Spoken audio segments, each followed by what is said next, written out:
And so afterwards, I had a conversation with some people, and they asked me, why was it that this guy who was so talented, who wrote this amazing music, couldn't get people to come see his show?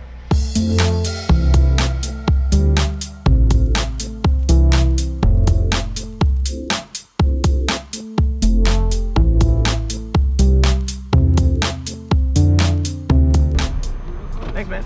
5 stars. Have a good one. Take care, man.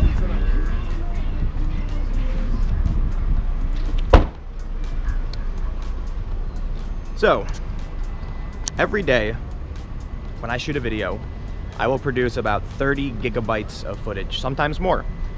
Catalonia, Berkeley, those were 60, maybe even 100 gigs, because we film everything. So with Berkeley, I had a shooter with me, and that was 4K footage, and that was a lot. And so basically I've got to store all this footage. I don't delete it. I've got a huge archive, and we'll check that out later. But that means I've got to go to Best Buy and buy hard drives to store all this data. And solid state's probably the best. It's a little more expensive. We'll see what we can pull off.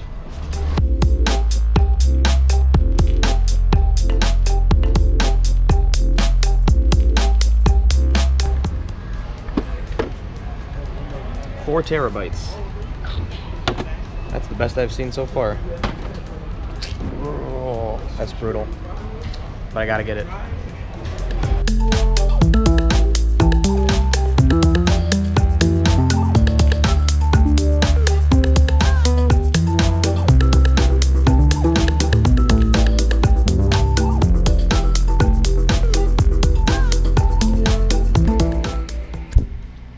Alright, so I'm back at home, and there's something that I want to show you. Just with the hard drive stuff, it's kind of a little behind the scenes. This is something that's fairly common for every media company I've worked at and the ones that I've actually been inside of. But you can see right here, all of these are the YouTube videos that I've made, episodes 145 to 218. And I had to move these over to a hard drive because it's massive. I mean, let's just see how big, 361 gigabytes. So, some episodes are really small, some are really big, but you get the picture. And so I have to do this fairly often, and now that it's all ported over, I have this solid state drive, but here's the thing. This is a drive that's holding a lot of the files, but this is a solid state drive. It's better for travel. The one that I just bought is a hard disk drive, not so good for travel because they can break. So the hard disk drives that I have, they stay at home and they just back up the data. And then I'm gonna clean this one out and use it for travel. But now let's talk about what everyone hates to talk about, clickbait. So there's been a few comments. I've gotten, I would say, a little bit more dislikes on the past several videos, but at the same time, more likes. So I want to talk about clickbait, I want to talk about why it works, and I want to explain to you what the goal is and why I do it, because the truth is most people seem not to care. Most people are enjoying the videos. I'm getting more thumbs up, more views, more likes, more engagement, and more donors than when not using clickbait. But there's more important things at hand. And so the first thing I want to do is tell you a story. This is something I call music for musicians. All right, and this is how I explain industry standards versus public standards to people. So I play music, right? I don't know, you can see the guitars behind me, and I played a show. I played several shows. Well, I played more than several shows throughout my lifetime, but at one particular show, I was like the second or third person to play. I was playing acoustic and I was singing, and I packed the house, okay? I sold about 100 seats, and I made a couple $100 off of that, and it was awesome. The guy who headlined, he sold maybe 15 to 20 seats, and he was significantly better at everything than I was.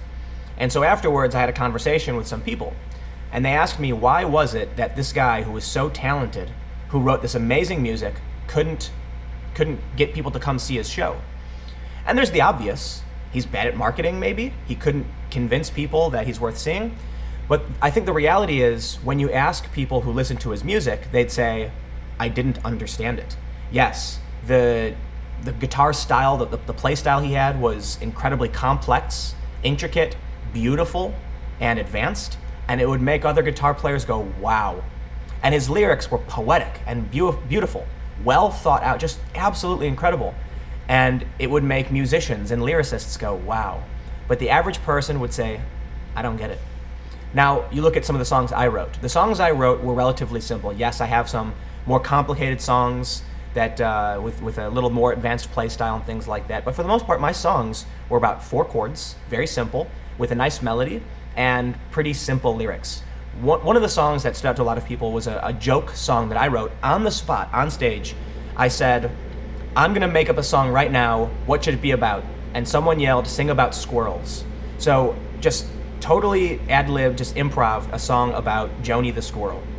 I played that song, 4 simple chords and a 2-chord chorus, and people laughed and loved it. It was simple, it was a little funny, it was a little bit irreverent, but it was easy to understand, it had a good flow, and people liked it, so they came to see me. This guy who did what I call music for musicians, he's making something with the goal of impressing his peers. But the reality is people who consume music are not musicians, they're regular people. So in any industry, when I know somebody who's desperately trying to impress someone else in their industry because they think that's the standard to uphold, I tell them they're making music for musicians. So the same can be said for journalism. Journalists will try and make these really complicated and intricate stories, really long, deep investigations, but the average person doesn't understand these stories or their importance. Oftentimes, I see stories that talk about subjects that I have no idea what the hell they're talking about. You know, if they get into issues of a foreign policy, they might say the X regime's policy on, A, B, and C, and I'm like, I don't know what that is. And they don't clarify. So journalism is complicated. So that brings us to another problem. When you go to the other extreme, you make journalism or you make music for no one, or music for everyone, and that's also not good. What we end up seeing on YouTube, what we end up seeing in music is songs where they just yell like shots or bitches over and over again. We end up with stories that are clickbait garbage. You end up with, the 10 worst photos of celebrity X because that's what people are going to click. That's like print media, it's not real journalism. So let's look at clickbait on YouTube because I made a video about this needs to change. Here's the important thing that you need to understand, and this is what people have been telling me for a while.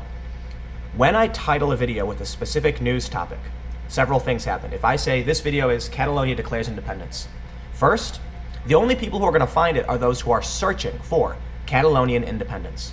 But let's say people aren't searching for it. Then you're going to get people who say, I already read about that, I'm not going to watch this video. Then something bad happens. The YouTube algorithm determines that because people aren't clicking on the videos, they must not be good, therefore it's going to stop showing them to people. Then I get complaints from people that they're not seeing my videos anymore. And it's an issue of, well, look, YouTube's not going to show content it thinks is not good. And if people aren't going to click it, YouTube thinks it's not good. There's a lot of factors involved in how the YouTube algorithm shows videos to people, and this is an important factor.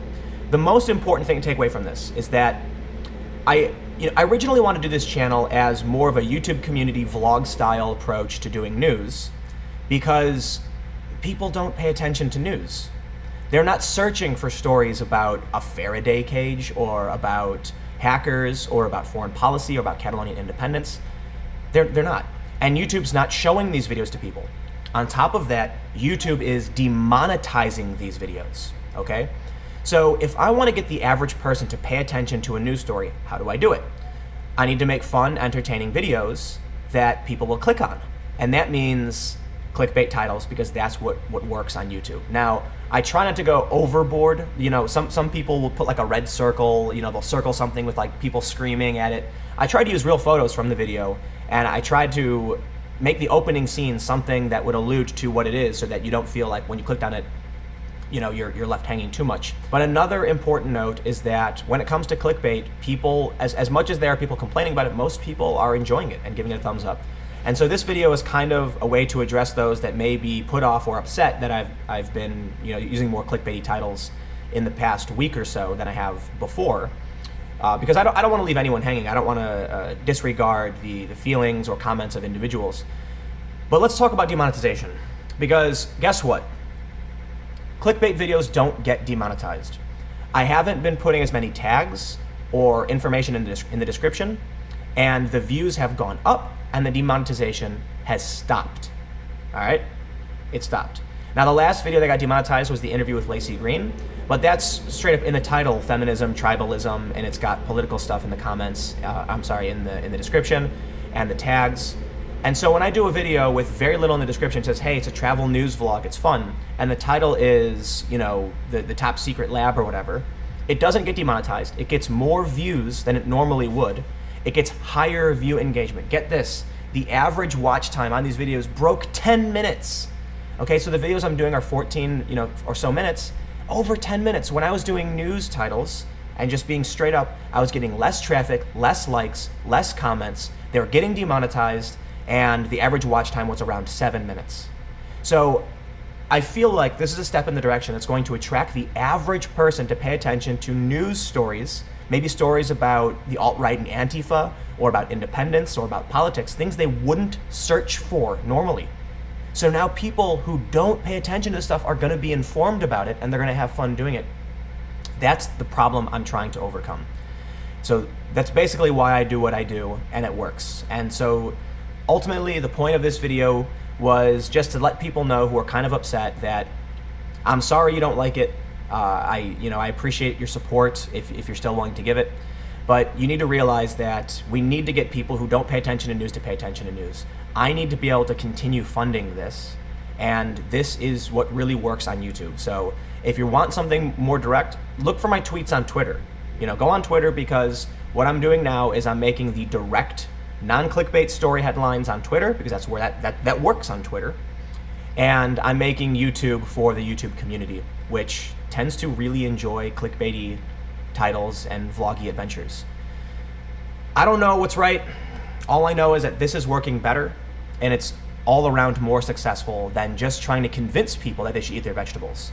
I've decided that if I go to if I go to someone and say, here's a bowl of broccoli, they're gonna say, I don't want broccoli. But there's a layer of cheese on top. They're gonna say, is that a bowl of cheese? And they're gonna start eating and go, wow, cheese and broccoli is pretty good. It is what it is, I suppose. So thank you all so much for hanging out. Comment below and let me know what you think. I'll let you in on a secret too. The reason why this video is more at home and talky about an issue is because, for one, the issue is important, but also that I passed out. When I got home from the store, I just collapsed. I need sleep. So I appreciate you guys supporting me. I appreciate everybody who donates. Thank you all so much for hanging out. Let me see your comments and let me know what you think. You can follow me on Twitter @TimCast. Make sure to subscribe to my YouTube channel if you're not already. This video is really aimed at those who are already subscribed, so I imagine there may be some new subscribers who have no idea what I'm talking about. But if you want to support my work, you can go to timcast.com/donate. Give whatever you'd like, give nothing at all. My videos are always free and available. And stay tuned, new videos every day at 4 p.m. and breaking news and live streams from around the world. I'll see you then.